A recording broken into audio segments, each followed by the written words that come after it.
All right, guys. In this video, we're just going over the practice final exam.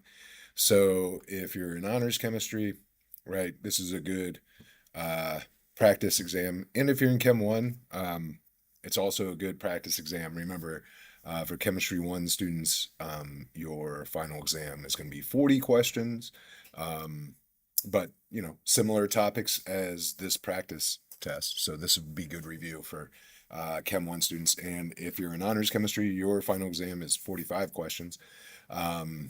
So this practice exam is 50 questions, so good practice. Your actual final exam will be 5 questions shorter. Um, Most questions shouldn't take you that long, right? It's kind of designed to be about a 60-minute test, so it's about 90 minutes per question, but or 90 seconds, sorry, 90 seconds per question. But it's some of the questions might take a little bit longer than that, but there'll be some questions that you probably answer in 5 seconds and be on your way. So it's, should take, an average test taker about 60 minutes. But you get the 85 minutes of the class period or 90 minutes, whatever it is. But you just gotta, go, go, go, go. All right. And so hopefully you're going to do all the review assignments, and part of that is the practice exam. So hopefully you're not watching this video until after you tried the practice exam and you're just watching this for explanations on the different questions. So I'm just going to go through each question and just kind of give you some of the thoughts, some of the notes that I took when I did the test. Just things you be thinking and things that you can reference. Remember, when you're taking your final exam, you get the periodic table and you get the full formula sheet that's on the back of your periodic table that you've had the entire school year. So percent error equations on there, the gas laws are on there, the R values for the ideal gas law constant, the pH and POH equations, predicting the products, scenarios for the honors chem students, activity series, solubility rules, polyatomic ions, a lot of stuff. So all that stuff's there. You just need to, know how to use it. Hopefully you have Avogadro's number memorized, but if you don't, it's on the back of your periodic table. So, you have that formula sheet. So those of you that took the SOL, you don't get a formula sheet for the SOL, so you need to know what Avogadro's number is, and you need to know all that stuff. But for the final exam, you get a formula sheet just like you would if it was the AP chemistry exam. So you get all the formulas. You just got to know when to use them and what everything means, right? So let's just dive into the test, and this might be a multi-part video here. We'll see how far we get, but we got 50 questions to get through. All right. So, question one starts off with basically just do you know how to do math with measurements and sig fig rules? So, the first thing to note is we're multiplying. So, because we're multiplying measurements, um, our limitation is significant figures. If we were adding these measurements, right, our limitation would be decimal places. So, since this number doesn't have any decimal places, if we were adding them or subtracting them, then we would be allowed 0 decimal places. But this one, it's about sig figs because we're multiplying or dividing, right? So we're just going to do this times this times this. We have to limit our answer to 2 significant digits because this number only has 2 significant digits. This one has 4, this one has 3, right? So we got to limit our answer to 2. So we're going to do our math in our calculator. Then whatever our answer comes out to be, we got to round that to 2 significant figures, and we got to get the right units. So remember, centimeters times centimeters times centimeters isn't centimeters, it's centimeters cubed. So right away, if I was going to guess, I'm not going to guess choice C. I'm not going to guess choice A because those are the incorrect units. The correct units are centimeters cubed, centimeters cubed. So it's either B or D. And right away, since I know I only need 2 sig figs, I don't even have to do my math.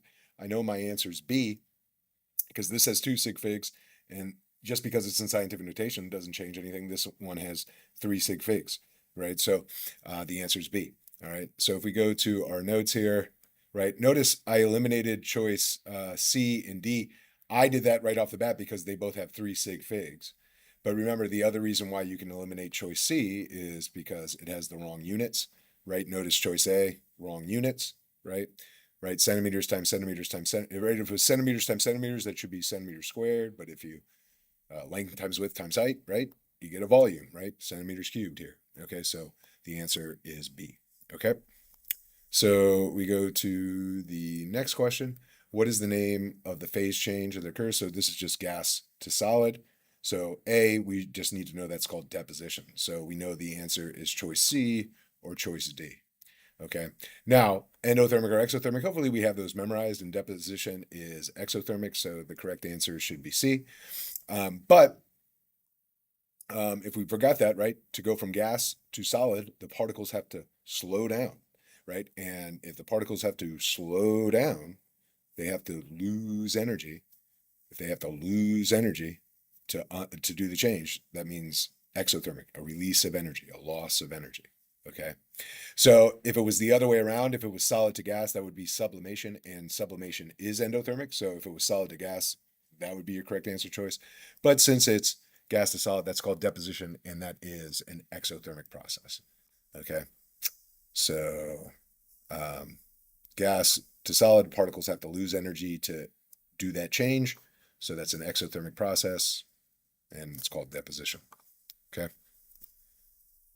Moving on to the next one. All right, so we got 4 different containers of gases. They have the same volume and the same temperature. Okay, so as soon as we see same temperature, remember that means same average kinetic energy. So if they asked us which gas has the greater average kinetic energy, that would be kind of a trick question because they all have equal kinetic energy if they have the same temperature. Okay, this is just asking us, which particles are moving the fastest. Remember, same temperature, lighter is faster, heavier is slower. So which of these gas particles weighs the least? So you can use molar mass for that, or average atomic mass for that, AMUs or grams per mole. It's the same thing, right? CO2 molar mass is 44.01 grams per mole, but that means the average mass of a single molecule of CO2 is 44.01 atomic mass units. So molar mass is that number is the same thing as the molecule mass. It's just a different unit. So which ones have the lightest molecules? So we might have to go to our periodic table if we don't know all of them, right? I said this was 44. Okay. This has a mass of 64. If you do the math, we'll see it on the periodic table. I think xenon's like 131 or 132, something like that. And F2 would be 19 plus 19, so 38. So because fluorine is the lightest gas, answer would be B. It has to be the fastest to have the same kinetic energy. So if we go to our periodic table, right, xenon 131, right? If we add up 1 carbon and 2 oxygens, that adds up to 44, basically. And a sulfur, which is 32 essentially, and 2 oxygens, which is also 32 total, would be 64, right? So fluorine, F2, 19 plus 19, that's 38 grams per mole. So since it's the lightest, it's going to be moving the fastest. Okay. So here I just have their molar masses. And again, you don't have to go to 2 decimal places, right? We're just trying to figure out which particle is the lightest. You can round to the nearest whole number. It's not that big of a deal. Okay. But remember, same temperature means same average kinetic energy. If they ask for the slowest particles, it would be the xenon because they weigh the most, right? Then the second slowest would be SO2. Then the second fastest would be CO2, and the fastest is the fluorine. Okay.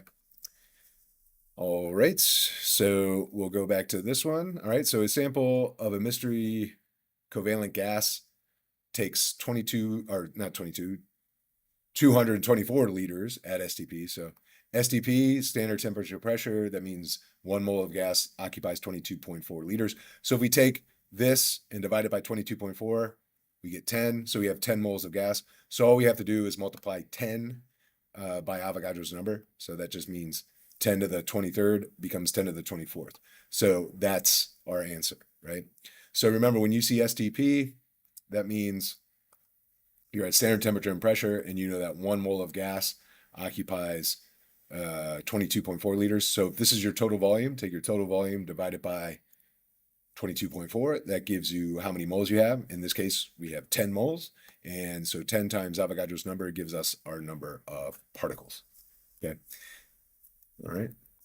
And so again, like if you understand how scientific notation works, and we take a number that's in scientific notation and we multiply it by 10, We just can make the exponent 24 now instead of 23, right? So really, you probably could have done that in your head very quickly, right? If you're just like, oh, that's 10, and then times Avogadro's number, right? So not too difficult. We just got to remember what everything means, STP, all right? So here, number 5, a sample of gas has an initial pressure of 1.33 atmospheres and a temperature of 350 Kelvin, all right? And that's important because if we're probably going to use a gas law here, our temperature has to be in Kelvin. If the pressure drops to 0.86 atmospheres, okay, what will the new temperature be? So notice they didn't say anything about the volume changing, so we can assume that we don't have to worry about that, right? So basically it's just pressure and temperature, right? So it's a gas law, but what gas law are we going to use?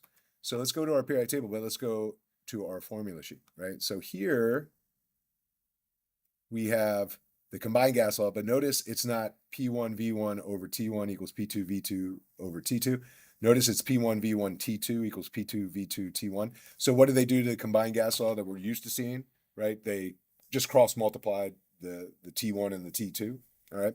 But we can still use the same equation, but we don't need volume. So we can do P1 times T2 equals P2 times T1, right? Just get rid of volume. Or we could say P1 over T1 equals P2 over T2 if we're more used to that.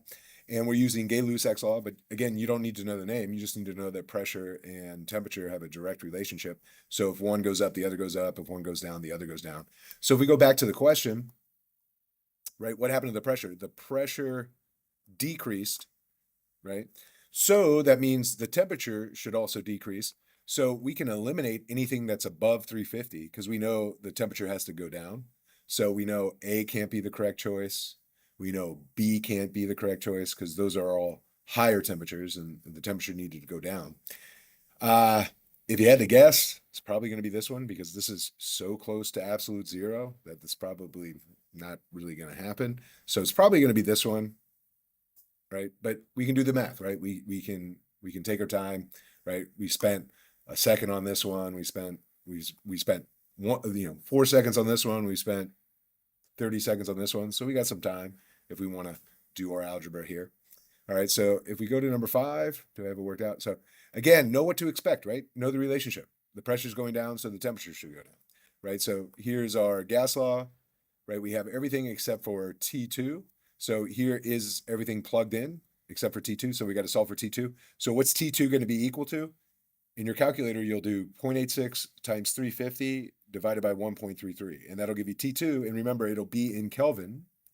So if they gave you all Celsius here, you would have to, once you solve for T2, you would have to subtract 273 from that number to get the Celsius value, right?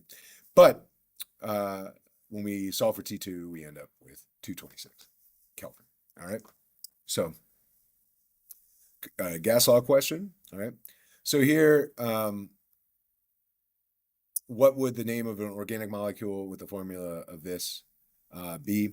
Okay, so we know it's not butanol because we don't have oxygen in there, so we don't have an alcohol group, right? So it's either butane, butene, butine. So remember, if it's ane, it's going to be the number of hydrogens are going to be 2 times the carbons plus 2.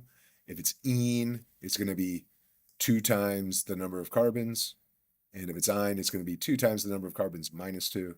So what is it? We have 4 carbons, so but is the prefix that we use. And then why are we going to use ine? Because if we multiply 4 by 2, we get 8, and then we subtract 2, we get 6. So that means we probably have a triple bond in there, so butyne, okay? So remember, right, the prefix in organic tells us how many carbons, so 4 carbons, and then the suffix, if it's a hydrocarbon, ine, ene, or ane, right? The most hydrogens, a little bit less hydrogens, and even less hydrogens, right?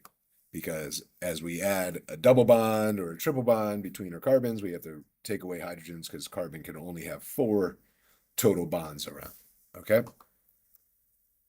All right, so we'll move on to the next one.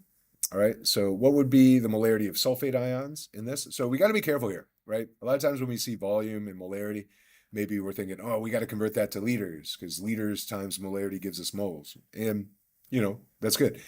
We don't need to know the volume, right? This 600 milliliters has nothing to do with the question being asked, right? We have a solution of aluminum sulfate, and this is the molarity of the whole compound. What we have to understand is this is an ionic compound. And so when it dissolves, when it's in solution, it breaks up into the ions that make up one formula unit of the compound. And if we look at the chemical formula, one formula unit of the compound has 2 aluminum ions and it has 3 sulfate ions. So this molarity is the molarity of the whole thing. It's 2.5 moles of this entire thing for every 1 liter of solution. Remember, capital M is moles per liter. Moles of what? Moles of this thing. But what we have to recognize is 1 mole of this has 3 moles of sulfate. So the concentration of sulfate is 3 times the molarity of the entire compound. So all we have to do is take 2.5 and multiply it by 3. If they ask for aluminum, we take 2.5 and multiply it by 2.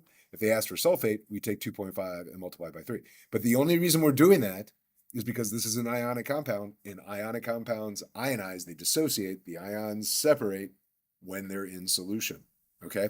So if this had been sugar, we're not doing that. We're not multiplying by subscripts, okay?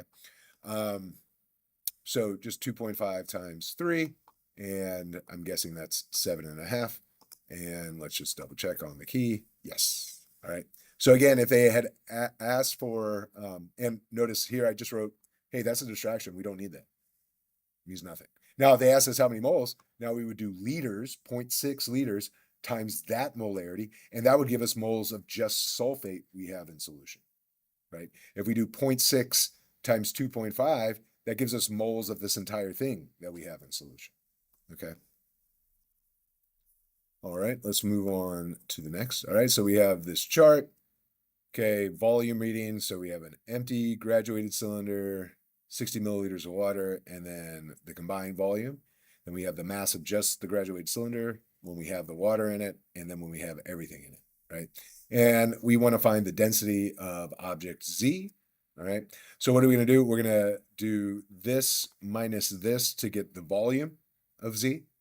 And then we'll probably just do this minus this to get the mass of Z. And we know density is mass over volume, right? So this could be a sig fig question, so we got to be careful. Remember, when we subtract, it's about decimal places. So when I subtract the masses, I am allowed 2 decimal places. All right, so that should be my mass that I report for object Z. And then when I subtract the volumes, I only have 1 decimal place I'm allowed. So that should be my volume. And then when I divide, the volume only has 3 sig figs. The mass has 4, but the volume only has 3, so my density can only have 3. All right, but if we notice the question, it's not, the same density, just different number of sig figs, so we didn't really have to worry about that. But I'm just saying, hey, for the, final exam, maybe that's something you got to worry about.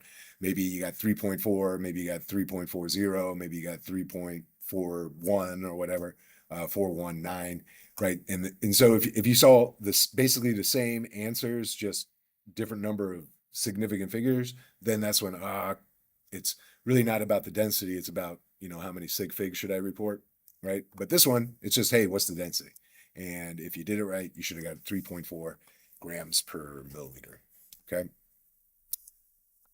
All right, so we move on to the next one. Which ion in this isoelectronic series would have the largest radius? Okay, so isoelectronic, fancy word, it just means they all have the same number of electrons. They all have the same electron configuration. And how many electrons is it? Well, it's the same number of electrons that neutral neon has. So neon has 10 protons, so neutral neon has 10 electrons. So all these have 10 electrons, right? And you could go to your periodic table and say, right, magnesium 2 plus, if we go to our periodic table, magnesium's here. So why is it 2 plus? Because it has to lose 2 electrons to get to neon. So magnesium's losing 2 electrons, sodium's losing 1 electron, But fluorine's gaining 1 electron, oxygen's gaining 2 electrons to get there, nitrogen's gaining 3 electrons to get there, right? Isoelectronic, these all have the same electron configuration as neon. They all have, sorry, I can't get rid of that, all have 10 electrons. Their electron configuration would all be 1s2, 2s2, 2p6. That's it. All right. And so what you have to remember is if we're talking about size of particles, right? What determines the size? Well, the electron cloud, right? How big the electron cloud is, basically. But how big the cloud can kind of expand away from the nucleus really depends on how attracted it is to the nucleus. So remember, the more positive charges, the more protons in the nucleus, the stronger the attraction the electrons have to the nucleus, the more they get pulled. But then you might have 1 energy level and then another energy level and then 3 energy levels, 4 energy levels. Each energy level gets further and further away. So, right, if you only have 1 energy level, more protons is going to mean smaller radius, less protons is going to be bigger radius.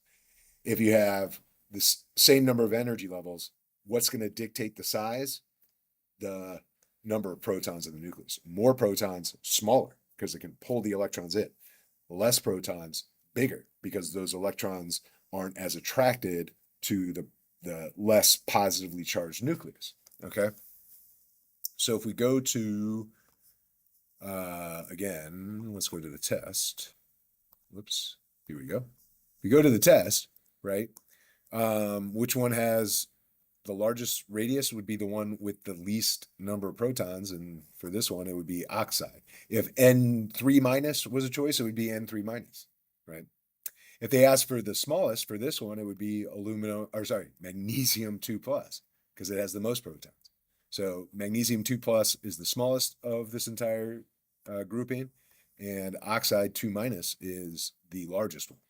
Because again, they all have 2 energy levels of electrons and they're full, right? They all have neon's electron configuration. But why is oxygen a little bit bigger? Because it only has a +8 nucleus, where the rest of them, like fluorine's +9, neon's +10, sodium's +11, and magnesium's +12.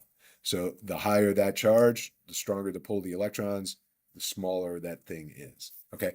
Also, remember, if you gain electrons, your electron cloud gets bigger, right? And that's what these ions did. So if we're comparing fluoride to fluorine, fluoride's bigger than fluorine because fluoride gained an electron. Oxide is bigger than just an oxygen atom. But these ions, if you lose electrons, you get smaller. So like sodium 1 plus is smaller than regular sodium. Magnesium 2 plus is smaller than regular magnesium, all right? So let's see what we have on the notes here. All right, so again, isoelectronic means same electron configuration, right? So notice here, it's all about how many protons you have, right? And so less protons means bigger in this case in terms of how strong that nucleus pull on the electron cloud is, right? So the answer is E. Okay, so we'll keep moving on. All right, number 10, which element is being oxidized? So let's not make this too difficult, right? We have a metal and we have a non-metal reacting. The metal gets oxidized. We know metals get oxidized, non-metals get reduced.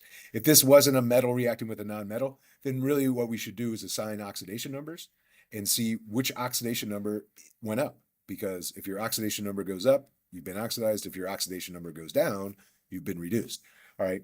But if they asked us in this reaction, right, calcium is being oxidized and chlorine is being reduced. Okay. All right. So, but if we really want to do it, what we would do is assign oxidation numbers. So that's what I did atop here, right? So as elements, they started at 0, but in an ionic compound, remember their oxidation numbers are just their charges. So calcium is +2 and chloride is -1. So chlorine's going from 0 to -1, which is reduction.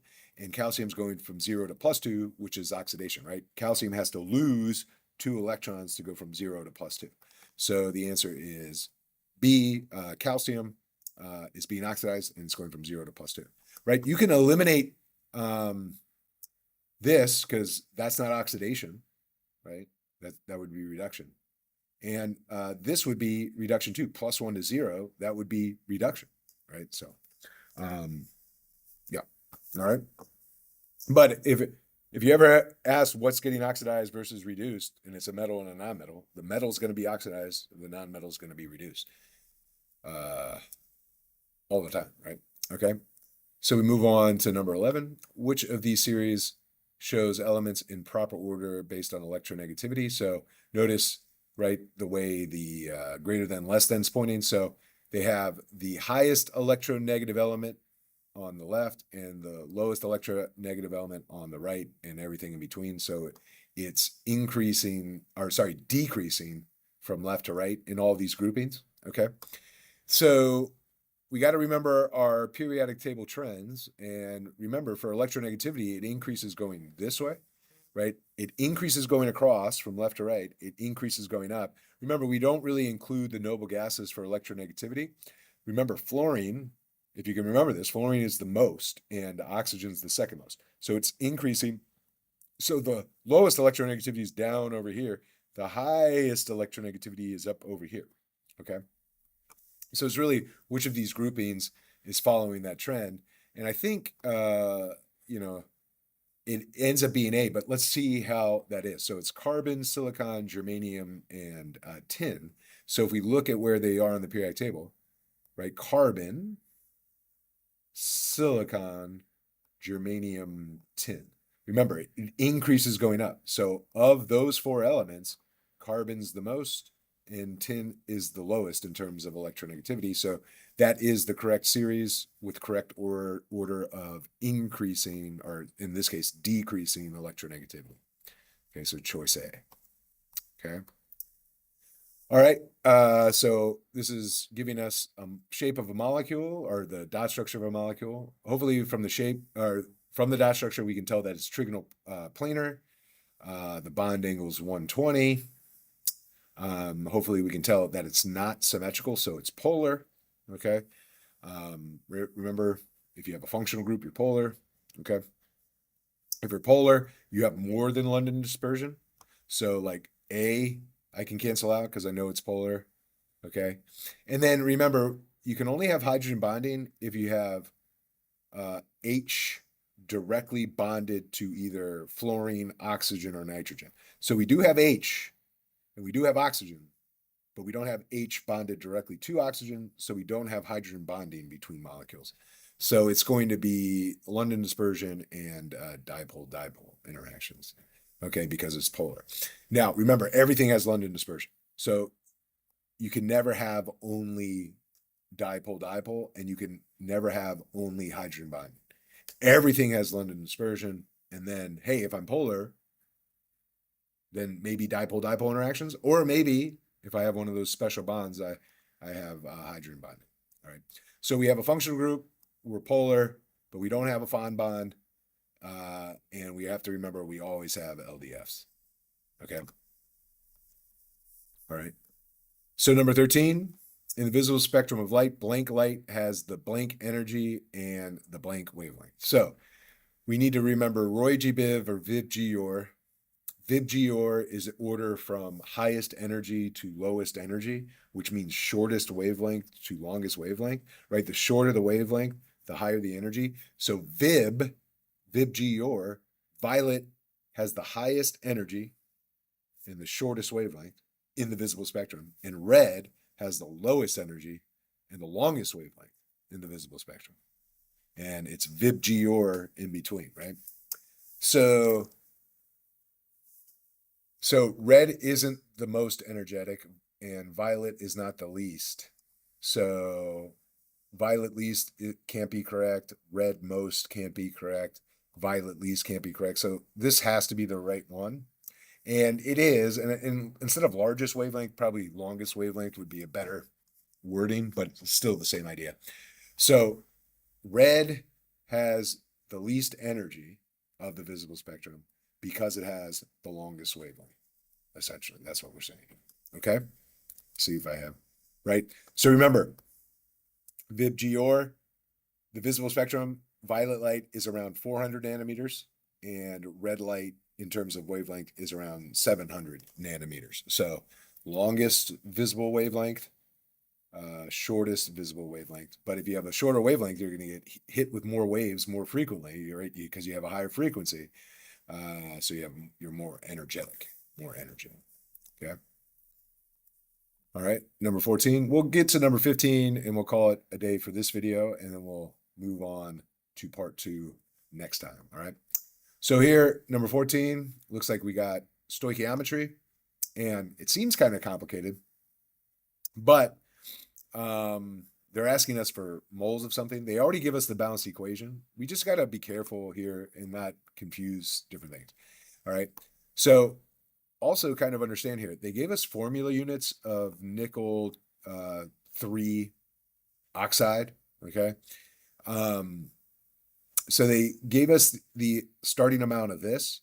They told us we had excess sodium phosphate, so we don't have to worry about that. We have enough sodium phosphate for all of this to react.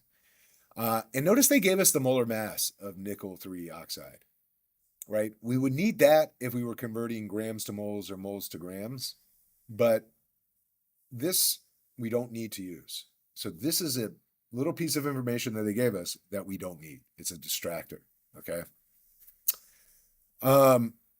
So it's asking how many moles of this thing will be produced. All right, so stoichiometry, follow our steps. Step 1, know our recipe. Well, our recipe's given, right? So we got it. All right, step 2, take what we're given and convert it to moles. So how do we convert formula units to moles? We divide by Avogadro's number. So we don't need this, okay? And then what do? We multiply by the mole ratio. The mole ratio is 2 moles of nickel phosphate for every 1 mole of nickel 3 oxide. So multiply by 2 over 1. And when we do our math, we get answer choice A, okay? All right. All right. And then number 15, just balancing. All right. So one way you might be able to help yourself here is rewrite this. I'll do it on this one if I can. Can I? It's not letting me edit. Excuse me. So remember, when you have a replacement reaction, you might want to think of water as HOH. It doesn't matter where you have water on the whether it's single replacement or double replacement. If you have water on one side and you have hydroxide, OH minus, on the other side, it might be a good idea to think of water instead of as H2O as HOH. And what you want to do is balance the H part of water with the acid, with the hydrogens of the acid. And you want to balance the hydroxide, all right, part of water, the OH part of water, with the OH part, the hydroxide part of the other side. So what you want to do here is say, okay, right now I have 2 hydrogens, but I only have 1. I know you technically have 2, but we're counting that as HOH as one thing. So 2 H's, only 1 H. So I'll put a 2 here initially, okay? Right? So 1 sulfate, I have 3 sulfates over here. So I'm going to have to put a 3 here to get 3 sulfates. But now I have 6 hydrogens. So I'm going to come back over here and put a 6. So I have 3 times 2 H's here, and I have 6 times 1 H's there, okay? Now I have 3 sulfates, 1 aluminum, but I have 2 here, so I'll have to put a 2 here. And then, so I have 2 aluminums. Now I have 2 times 3 hydroxides, and over here I have 6 times 1 hydroxide. So everything's balanced now. So it's 3, 2, 1, 6. So we got to find 3, 2, 1, 6. This is 3, 2, 1, 6, but that's not the right type of reaction. 3, 2, 1, 6, acid-base neutralization. So a lot of students are going to pick this one because it technically is double replacement, but it's a particular type of double replacement. It's acid-base neutralization. So that's a correct answer choice. And these are not the correct coefficients when balanced. These are the correct coefficients. So your best answer choice here, the only full correct answer would be D. All right, so if we go to that one, D, okay? So that concludes this part of the video. We'll pick up the next part with question number 16 and keep moving forward with this practice exam, okay? So I'll post that video I'll probably make that video in the next couple days. So part 2 and probably part 3 will be coming out shortly as our final exams are approaching. Okay, so good luck studying and reviewing, and hopefully you found this video helpful.